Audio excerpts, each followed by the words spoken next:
గుద్ద ముసుకొని పోయిపోతూనే మట్టెత్తురారే. Hi hello మామ, మరొక కొత్త వీడియోతో మీ ముందుకు వచ్చేసాను. నేను మీ ఖలీల్. ఈ రోజు అయితే పొద్దున్నే మా నాన్నగారు అయితే మా మిది మీద మట్టి ఉందిరా తీపో అన్నారు. అందుకైతే బుట్టి పాయ తీసుకొని మట్టెత్తడానికైతే వచ్చేసి మట్టి అయితే రెడీగా మొత్తం అంతా కుప్ప చేసుకొని ఎత్తడం అయితే స్టార్ట్ చేసి మొత్తం అయితే స్టార్ట్ చేశాను. మొత్తం అయిపోయిన తర్వాత మట్టి ఉండేదాన్ని అంతా క్లీన్ చేసి ఇలా అయితే చేస్తాను.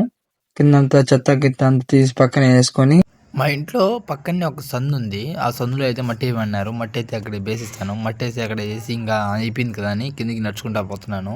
వేపలకైతే పోతున్నాను ఇప్పుడు, వేపల తెచ్చేయడానికి. ఎప్పుడు రాని డైలాగ్ ఒకటి నా దగ్గర ఉంది. సార్ ఏంటి సార్ అది? సబ్స్క్రైబ్ కొడు మామ, సబ్స్క్రైబ్ కొట్టు. నాకు తెలుసు నువ్వు కొట్టావు. సబ్స్క్రైబ్ కొట్టు ప్లీజ్ మామ, రిక్వెస్ట్ సబ్స్క్రైబ్ కొట్టు. అయితే మళ్ళీ ఒక వీడియో మళ్ళీ కలుసుకుందాం. Bye bye.